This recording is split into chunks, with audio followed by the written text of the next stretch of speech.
Welcome to Your Gut Companion podcast, where today we will be exploring Ehlers Danlos Syndromes in GI patients. We are joined with founder Dr. Michael Epstein, who is an Annapolis, Maryland principal physician at Digestive Disorders Associates and fellow in the American Gastroenterology Association and the American College of Gastroenterology. He is founder and president of the Maryland Diagnostic and Therapeutic Endoscopy Center, and in 2010, he started investigative clinical research, which performs a broad spectrum of trials to advance the treatment of disease. Welcome, Dr. Epstein. The first question I have is, what is Ehlers Danlos Syndromes, and are there different types? So, yes, I'm glad you asked that question. Ehlers Danlos consists of a number of different types of inherited diseases. It's a loose term for a variety of conditions, but the most common is the classic type, or the hypermobility syndrome. In both of these, there is a marked looseness or hypermobility of joints. In the classic type, the skin is also very elastic or stretchy, where in the hypermobility type, the skin is often normal or nearly so. And there are other different kinds of Ehlers-Danlos as well. What GI conditions can be present in a patient with Ehlers Danlos syndromes? And what is the most important priority for a gastroenterologist seeing a patient with Ehlers Danlos syndromes? Well, there's a wide range of conditions that can be present, and it can be confounding and difficult, as often these conditions occur at the same time.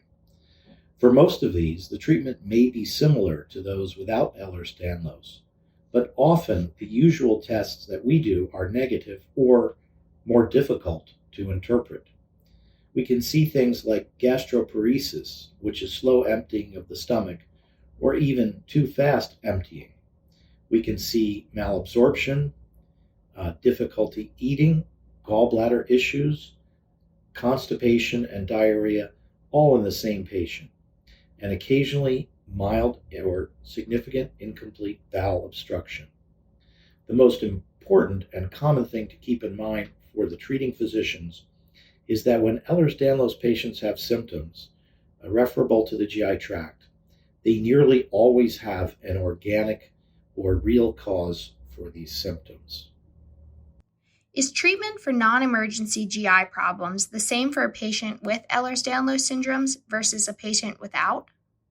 Yes, in many cases, the treatment is the same or similar, but there are no good controlled studies that show that patients with Ehlers-Danlos should be treated any differently than other GI patients in terms of actual treatment. However, it's important to understand that there may be issues that are not easy to diagnose, such as leaky gut syndrome, malabsorption, bacterial overgrowth, and the disordered functioning of the autonomic nervous system. The problem that we see in patients with Ehlers-Danlos includes dumping syndrome, where the stomach may be emptying too rapidly. The gallbladder may be dysfunctional even though you do not have gallstones. And as we already mentioned, there may be small bowel bacterial overgrowth. There also tends to be an increase in the possibility of gluten intolerance, either the celiac kind or the non-celiac kind as well. What are some of the precautions a gastroenterologist should take when seeing a patient with Ehlers Danlos? Well, first and foremost, a very thorough physical exam is very important. And to be aware that when you're doing procedures on a patient with Ehlers-Danlos, you have to be careful not to put traction on the limbs, not to use force on any joints, to use spinal stabilization, extreme gentleness, avoiding anterior traction of a laryngoscope, keeping the patient's head in a neutral position, and also being aware that patients may have slower healing. So if you do any suturing, you need to make sure that you don't have any tension in the sutures. Be aware of easy bruising and bleeding. It's important to be liberal treating post-operative pain and discomfort in patients with Ehlers-Danlos. They tend to also have cardiovascular instability, which is blood pressure that goes up and down.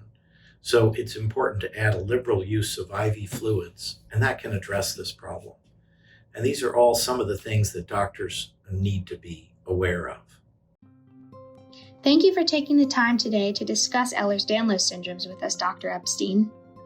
If you're new or returning to Your Gut Companion, learn more by following us on our social media or by exploring our website at dda.net.